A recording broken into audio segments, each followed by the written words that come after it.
Oi, gente, tudo bem com vocês? Hoje eu estou aqui na Ágora, que é uma praça e onde os cidadãos se encontravam para conversar. Aqui no fundo é o templo de Hefesto, que é um deus que era responsável pela técnica, por tudo que era feito pelas mãos humanas.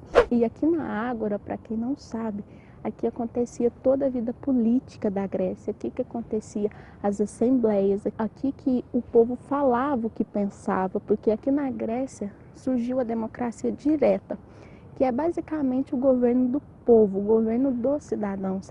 Mas não era todo mundo que era cidadão aqui na Grécia. Estavam excluídos dos cidadãos as mulheres, os escravos, as crianças, os idosos e os estrangeiros. Então, basicamente, os únicos cidadãos, os únicos que poderiam participar da democracia eram os homens livres. A nossa democracia hoje é indireta, ou seja, a gente vai lá, aperta o dedinho e vota, escolhe os nossos representantes, mas aqui na Grécia não era assim. Os próprios cidadãos que vinham aqui participavam das discussões, porque eles não faziam nada basicamente, porque tinha escravo, então tinha todo o tempo do mundo para vir aqui discutir as questões políticas e opinar sobre o que deveria ser feito na cidade. O que precisa para que essa democracia funcione? O que o cidadão precisa saber para ele conseguir que a sua opinião seja ouvida pelos outros cidadãos e ela seja realizada? O cidadão, é claro que ele precisava falar bem. Se você não falar bem, você não vai ser ouvido. Você acha que uma pessoa que chegava e falava assim, escuta, deixa eu te falar, eu tô pensando, eu acho que se a gente fizer um muro e impedir que Esparta chegue aqui, gente, você acha que essa pessoa vai ser escutada pelas outras? Não, todo mundo vai rir dela, não vai nem prestar atenção no que ela está falando. Agora, se chega uma pessoa e fala assim, então, gente, eu acho que tem que construir um muro, sim. A gente é ateniense, a gente é a nação suprema da Grécia. Eu sei que aqui é cidade-estado, mas a questão é que a gente é superior a eles. Viu a diferença? Claro que essa aqui vai ser muito mais aplaudida, vai ser aclamada. As pessoas têm mais facilidade de aceitar o que ela está falando. Então, para quem que interessa, vamos pensar, quem que se interessaria em ter alguém que falasse bem?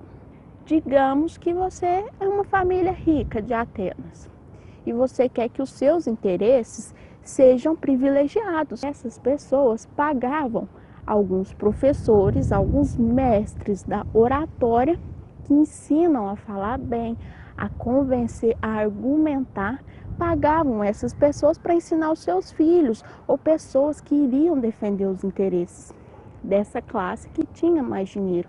Então, aí surgem os primeiros filósofos, que são os sofistas, que são aquelas pessoas que ensinam a falar bem.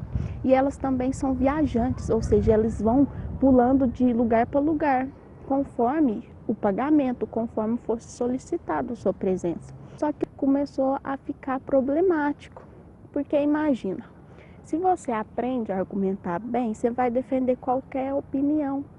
Não importa a verdade, se é certo ou se é errado, você vai defender e todo mundo vai acreditar naquilo, vai bater palma, não vai nem refletir sobre aquilo, porque você fala muito bem, você encanta as pessoas. E quem que viu isso, que isso não ia dar certo, que esses sofistas precisavam ser combatidos? Foi Sócrates. Sócrates percebeu isso que estava acontecendo. Ele viu que os jovens estavam sendo corrompidos e a própria sociedade grega junto. Então ele começou a criticar os sofistas e a criticar esse modo de ensino. E como que ele começou a fazer isso? Ele sentava em lugares como esse que eu estou aqui, na Ágora, e ficava esperando pessoas passarem. Principalmente os renomados oradores, porque é claro que tinha as estrelinhas, né? Claro que tinha as pessoas que falavam muito bem, que eram conhecidas por isso, nas assembleias. E aí o Sócrates falava assim, ei, escuta, eu escutei lá no seu discurso que você falou que os atenienses devem mostrar sua coragem, porque a gente é um povo corajoso. Eu gostei muito do seu discurso. Você falou também que tem que fundar mais academias e mais ginásios e valorizar os nossos atletas. E eu gostei muito do que você falou, só que eu fiquei com umas dúvidas. Você pode solucionar para mim? Você pode me explicar? Então a pessoa ia toda na pompa para explicar para o Sócrates. Aí ele falava assim: não, a coragem é você não ter medo, não demonstrar medo. Os atenienses não têm medo de nada, a gente enfrenta todo mundo. E aí o Sócrates falava assim: ah, tá, mas então o que é a coragem? E aí a pessoa começava a tentar explicar, só que o Sócrates ia cada vez mais fundo. E essa técnica de ir fazendo questionamentos até a pessoa ficar assim encostada no muro, sem saída, é chamada de maiêutica, porque ele ia perguntando e a pessoa chegava num ponto e falava assim: ah, Sócrates, não, eu tenho que ir embora, minha mulher está me esperando, ou ficava muito puto e falava assim: ah, então me fala, Sócrates, o que é a coragem? Aí o Sócrates falava assim: não, mas eu não sei, eu tô te perguntando. Aí a pessoa fala assim: como assim você não sabe? Eu não sei mesmo, eu tô te perguntando, porque eu não sei. E isso vai com todos os cidadãos, não era só com as estrelinhas, era todo mundo que passava aqui por esses caminhos. Cada conversa que ele tinha, as pessoas percebiam que nunca tinham pensado naquilo. Várias coisas da vida, a pessoa sequer pensou na possibilidade. Então, ele começou a questionar e as pessoas começaram a perceber que eram ignorantes, que não sabiam nada de si mesmos, não sabia por que achava aquela pessoa que era atleta bonita, ou por que falava que defendia a justiça, ou por que acreditava nos valores, tinha aquelas crenças, a pessoa achava que era algo muito óbvio. Sempre foi assim. Só que elas começaram a perceber que não era assim e começaram a questionar o porquê que era assim. Só que isso não ficou só no autoconhecimento. As pessoas começaram a questionar o próprio mundo ao seu redor, o próprio poder político. Aquelas frases de é assim, o mundo é injusto, ou as coisas são assim, sempre foram e sempre serão, as pessoas começaram a colocar em xeque. E aí começou a ameaçar o poder político. O celular caiu, viu, gente? Então vou retomar aqui.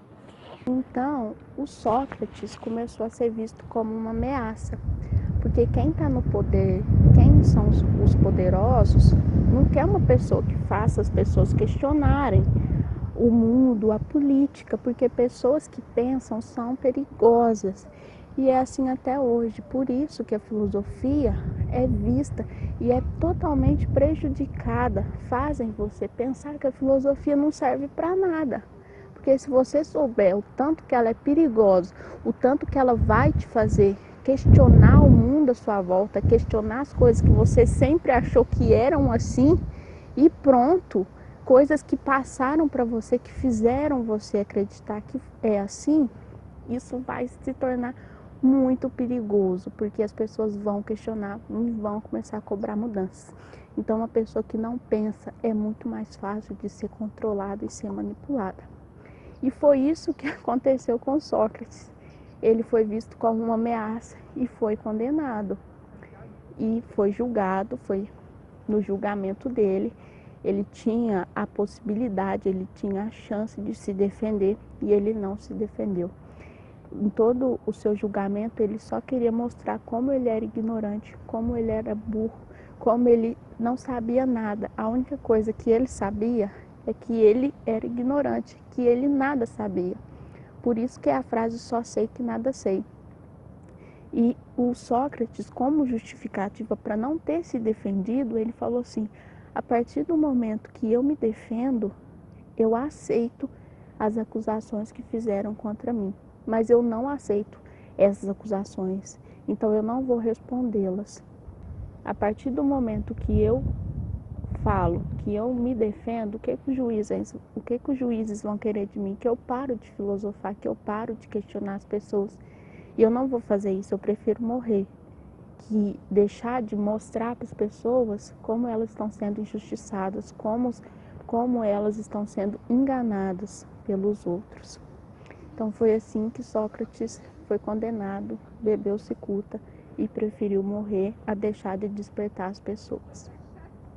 E aí, o que você acha que isso tem a ver com a nossa contemporaneidade? Porque o Sócrates está sempre aqui com a gente, ele está sempre vindo à tona e sempre presente. O nosso famoso caso de fake news não é nada mais que o pano de fundo que acontecia aqui na Grécia.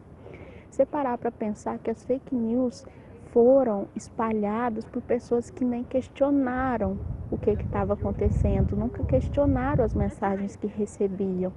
Tinha aquela aparência de verdade, como os sofistas aqui, os oradores faziam a pessoa acreditar que aquilo tinha uma aparência de verdade, mas estava enganando elas, não tinha compromisso nenhum com a verdade. E tantas pessoas são enganadas o tempo todo a ponto de espalharem fake news sem nem questionar aquilo que está lendo.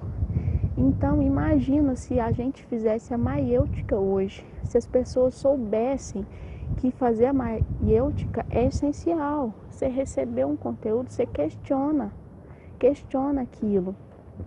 E a gente também tem que aprender a questionar as pessoas, questionar o que está acontecendo, fazer perguntas, procurar entender, fazer uma reflexão, um senso crítico sobre tudo aquilo, toda a informação que recebe. Então, critique mais. Se você achou que esse vídeo é muito legal, ou se você achou que a fake news pode ser combatida com o método socrático, manda esse vídeo para as pessoas que você acha que precisam saber disso. No próximo vídeo eu vou falar sobre Platão, ainda aqui na Grécia. E espero que vocês tenham gostado. Se você quiser saber mais sobre esse lugar que eu estou gravando esse vídeo, sobre a Ágora, sobre essa viagem, então você me siga no Instagram. Tchau!